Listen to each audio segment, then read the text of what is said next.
नमस्कार। आज हम कक्षा 7 के संस्कृत से चतुर्थ पाठ हास्य कवि सम्मेलनम पढ़ने जा रहे हैं। पाठ 4 हास्य कवि सम्मेलन। विविध वेशभूषा धारिणा चत्वारः बालकवयः मंचस्य उपरि उपविष्टा सन्ति। विविध मतलब अलग अलग, वेशभूषा धारिणा अलग अलग तरह की वेशभूषा पहनकर, चत्वार चार, बाल कवि मंचस्य उपरि मंच के ऊपर, उपविष्टा सन्ति विभिन्न प्रकार की वेशभूषा पहनकर धारण करके 4 बाल कवि मंच के ऊपर बैठे हैं। अद्य श्रोतारः हास्य कविता श्रवणाय उत्सुका सन्ति कोलाहलं कुर्वन्ति। अद्य नीचे, मंच से नीचे जो है श्रोतारः, श्रोता, हास्य कविता श्रवणाय, हास्य कविता को सुनने के लिए, उत्सुका उत्सुक, सन्ति हैं, हास्य कविता को सुनने के लिए उत्सुक हैं और शोर कर रहे हैं, कोलाहल कर रहे हैं। संचालक, संचालक, अलम कोलाहलेन, कोलाहल मत कीजिए, शोर बंद कीजिए। अद्य परम हर्षस्य अवसरः यत् अस्मिन् कवि सम्मेलने काव्यहन्तारः कालयापकाश्च भारतस्य हास्य कवि धुरन्धराः समागताः सन्ति। अद्य आज, परम हर्षस्य बहुत हर्ष का, अवसर है, यत् कि, अस्मिन यह या इस, कवि सम्मेलने कवि सम्मेलन में, काव्यहन्तारः काव्य का नाश करने वाले, कालयापकश्च समय बर्बाद करने वाले, भारतस्य भारत के, हास्य कवि धुरंधरा समागता हास्य कवि धुरंधर आए हैं। आज परम हर्ष का विषय है कि इस कवि सम्मेलन में काव्य का नाश करने वाले, समय को बर्बाद करने वाले हास्य कवि धुरंधर आए हैं। एहि कर्तल ध्वनिना वयम एतेषां स्वागतम कुर्म। आइए करतल ध्वनियों से इनका स्वागत करें। करतल ध्वनि मतलब तालियों से।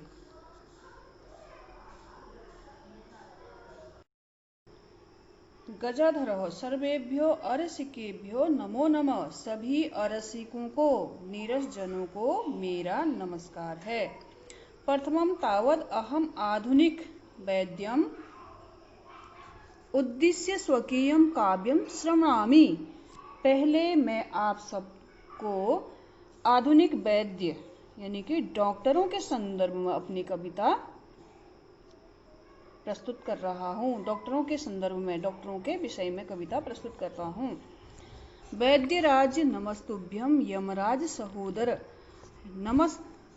यमस्तु हरति प्राणान् वैद्यः प्राणान् धनानि च। वैद्यराज नमस्तुभ्यं, हे वैद्यराज, हे डॉक्टर, आपको नमस्कार है। यमराज सहोदर, आप यमराज के सहोदर हो। सहोदर मतलब सगे भाई। यमस्तु हरति प्राणान् वैद्यः प्राणान् धनानि च। यम तो सिर्फ प्राण हरते हैं, हरते मतलब लेते हैं,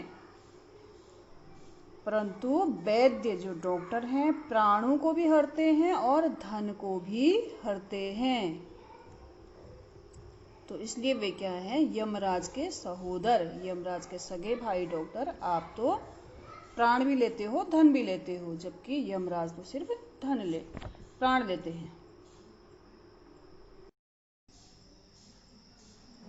कालांतकः अरे वैद्यास्तु सर्वत्र परंतु न ते मादीर्षा कुशला जनसंख्या निवारणे ममापि काव्यम इदं शृण्वन्तु भवन्त।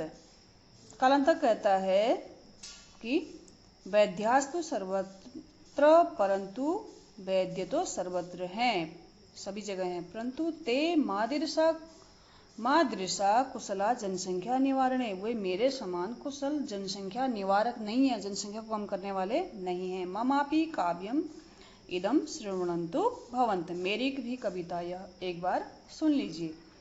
चितां प्रज्वलितां दृष्ट्वा वैद्यो विस्मयगत, एक चिता को प्रज्वलित देखकर, जलती चिता को देखकर वैद्य भी विस्मय करता है, वैद्य भी आश्चर्य चकित हो गया, विस्मयगता आश्चर्यचकित हो गया। नाहम गतो न मे भ्राता कस्येदं हस्तलाघव, न मैं गया न मेरा ही कोई भाई गया, यह किसका हस्तलाघव है, यह किसके हाथ की कला है। सब पुनः हंसते हैं।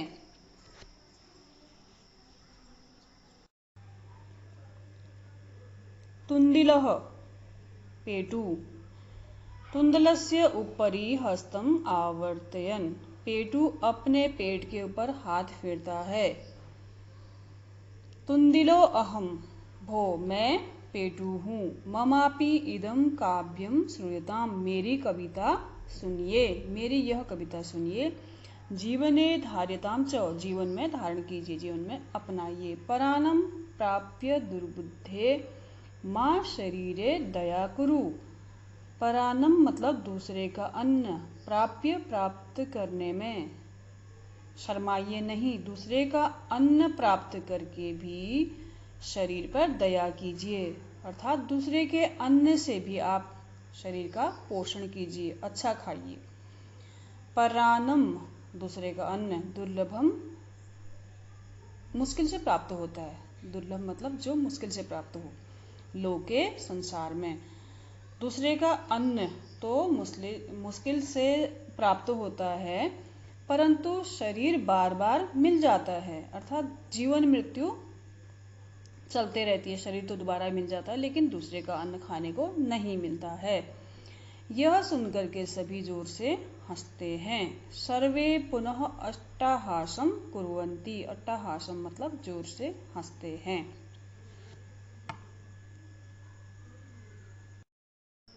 सर्वे पुनः अट्टहासम कुर्वन्ति, सभी जोर से हंसते हैं। चर्वाकः आम आम, चर्वाक आम आम यानी कि हाँ हाँ। शरीरस्य पोषणम सर्वथा उचितमेव, शरीर का पोषण सर्वथा उचित है, सभी तरह से उचित है। यदि धनम नास्ति, यदि धन नहीं है, तदा ऋणम कृत्वा अपि, ऋण करके भी पौष्टिकम पदार्थ एव भोक्तव्यः, ऋण करके भी पौष्टिक पदार्थों का सेवन कीजिए, उन पौष्टिक पदार्थों को खाइए। तथा कथयति चरवाक कवि, ऐसा चरवाक कवि कहता है। यावत् जीवेत सुखम जीवेत, ऋणम कृत्वा घृतम पीवेत, जब तक जियो, यावत् जीवेत जब तक जियो, सुख से जियो। ऋण करके भी, कृत्वा करके भी, घृतम घी, पीवेत पियो, ऋण करके भी आप घी पियो, पौष्टिक पदार्थ खाओ। श्रोतारः, एक श्रोता बोलता है। तर्हि ऋणस्य प्रत्यर्पणम कथम, ऋण कैसे चुकाएंगे। प्रत्यर्पणम प्रतिधन अर्पण, कथम कैसे, ऋण कैसे चुकाएंगे। चर्वाकः श्रूयताम मम अपशिष्ट काव्यम, मेरी बची हुई कविता को सुनिए। घृतम पीत्वा श्रमं कृत्वा ऋणं प्रत्यर्पयेत्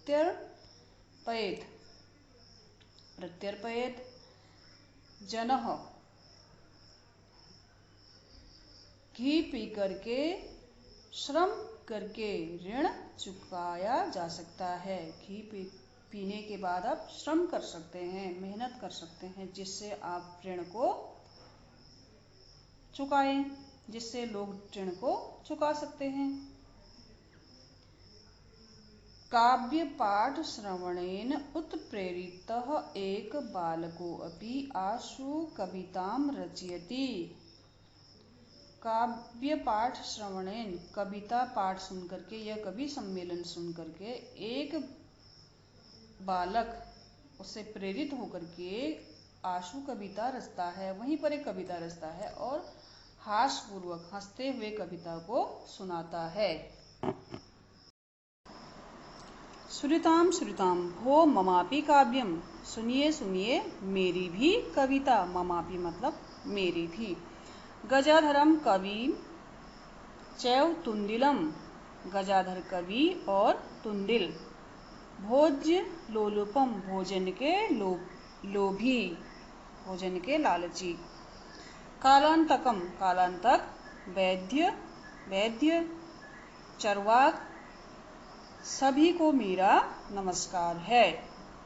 गजाधर कवि, तुंदिल, भोज्य लोभी, कालांतक, वैद्य तथा चरवाक, सबको मेरा नमस्कार। काव्यम श्रावयित्वा हा हा हा इति हसति, काव्य सुनाते हुए हंसता है। बालक यह कविता सुनाते हुए हंसता है, सभी को नमस्कार करते हुए हंसता है। अन्ये चापि हसन्ति सर्वे गृहं गच्छन्ति, अन्य भी हंसते हैं, अन्य वहां पर जो भी श्रोता है वे भी हंसते हैं और सभी घर को चले जाते हैं। धन्यवाद। इस प्रकार यह पाठ समाप्त हो गया। अगर आपको वीडियो अच्छी लगे तो सब्सक्राइब कीजिए, लाइक, शेयर और कमेंट करना भी न भूलिए।